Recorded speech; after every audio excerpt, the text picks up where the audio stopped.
Hi guys, so this is video 2, and in this video we're going to discuss the components of wine. We've already learned what wine is, but what is in the bottle? Okay, of course it comprises of water. It's liquid, so we know most of it is water. It has sugar, which is what the yeast converts to alcohol. It can convert all of it or only some of it. If it converts all of it, then there's no residual sugar in the wine. But if it only converts some of it and then the wine is bottled for your consumption, then you'll have some sweetness in your wine. Of course, it has alcohol, which is what makes it the wine we're talking about.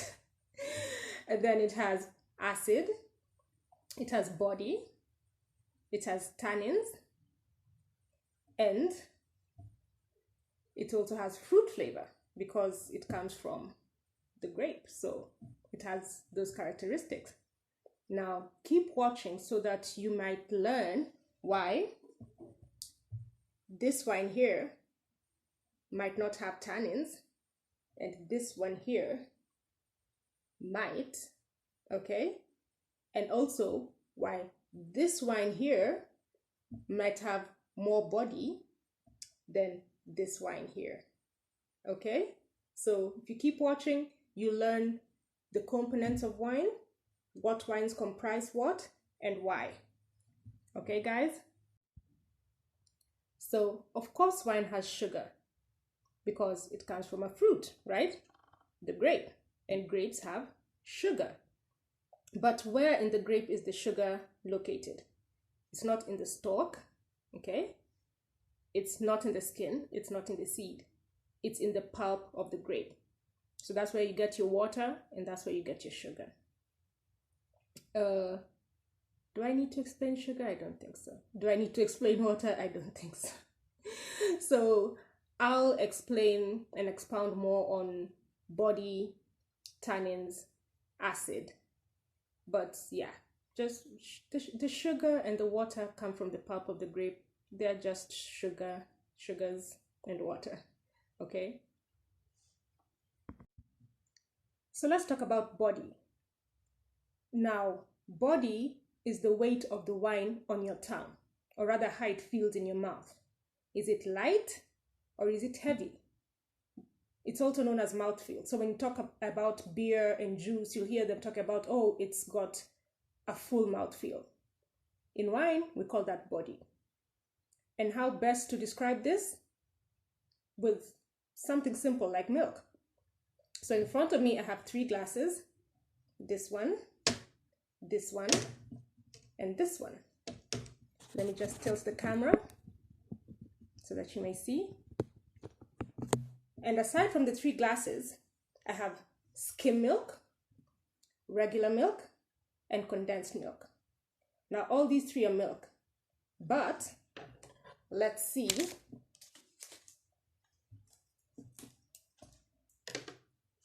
So this is the skim milk, okay? Now pour it into the first glass. Do you see how runny it is? Look at it on the side of the glass. Very runny. Sorry, spill. So that's skim milk. Very light, very runny. At the same time, we have regular milk.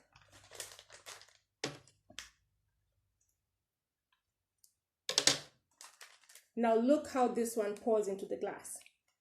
It's thicker. Look at it against the side of the glass.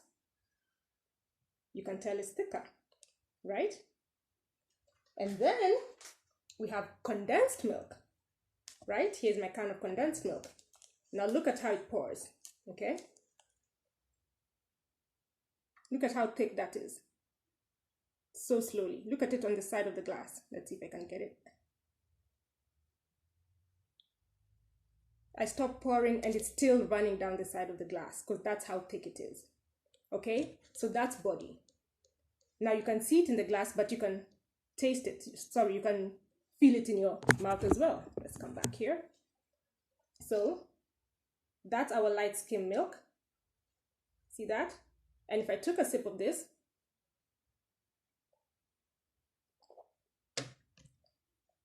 very light, it's already gone. Very light in my tongue. This is the regular milk.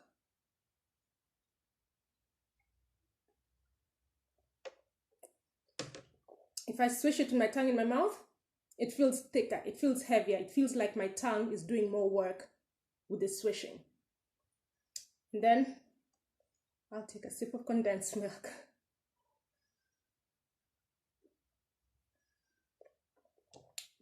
Wow, that's thick. That's really thick. So my tongue was doing so much more work swallowing it in my mouth, and it felt so much heavy on the tongue. And that's body. That's all there is to it. If you think about it in terms of juice, think about the difference weight-wise on your tongue between apple juice and mango juice. One is lighter, one is heavier and thicker, or at least feels heavier on your tongue. Passion juice and guava juice. One is lighter and one is heavier on your tongue.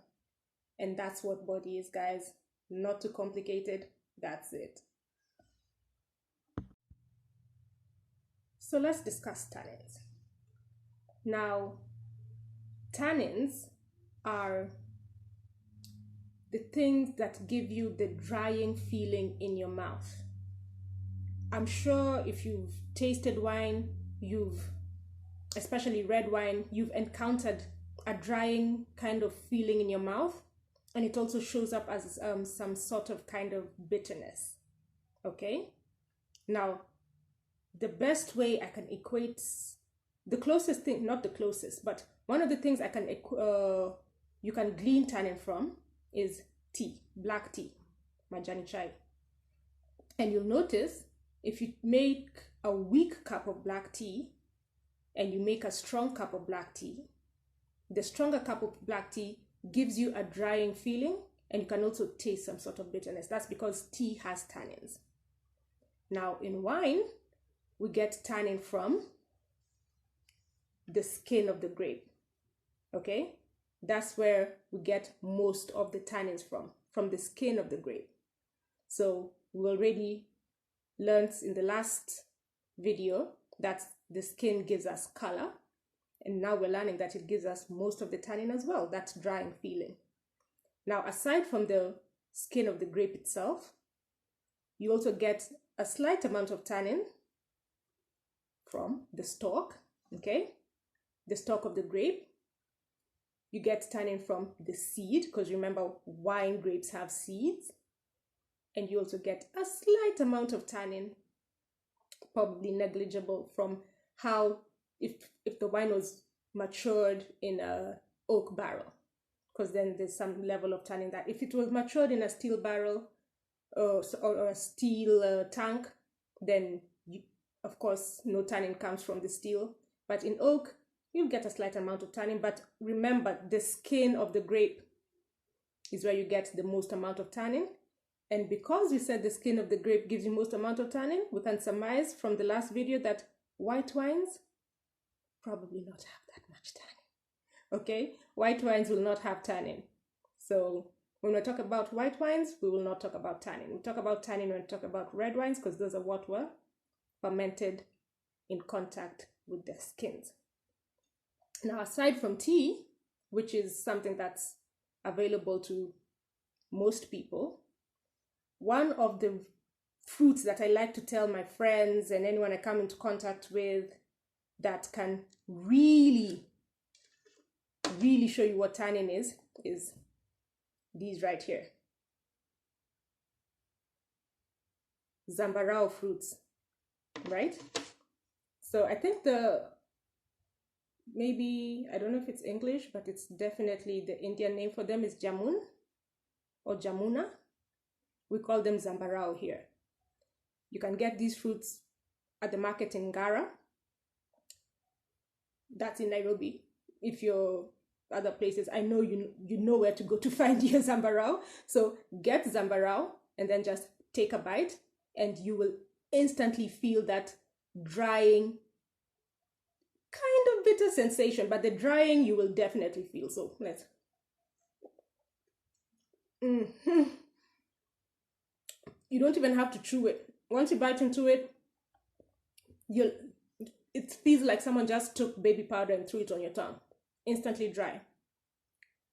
The inside of your mouth in contact with your teeth, dry. It's so drying, this fruit. And it's weird because they kind of look like grapes, yeah? Are they from the same family? I don't know. Somebody tell us if you're a fruit expert. Zambarraus and grapes, are they related? So yeah, if you want to learn about the drying nature of tannins without taking a sip of wine, or before taking a sip of wine, try the Zambarrao fruit and you'll instantly know what I'm talking about. If you can't find Zambarrao fruits, next best thing is a strong cup of black tea. But seriously, try looking for this fruit. You'll understand instantly. All right, guys? Now, before I log off on this tannin tangent, the reason we need tannin is because it gives the wine structure. Okay? And the less tannins you have, the least amount of time you can probably store the wine. Now, if you have a wine that has really strong tannins, you might want to let them soften out a little bit. So when you see somebody take a sip of wine and say, oh, this wine is a bit young, then they're talking about the wine is only showing very simplistic fruit characters, and probably they wanted to age in the bottle a little bit and show those bottle aging characteristics.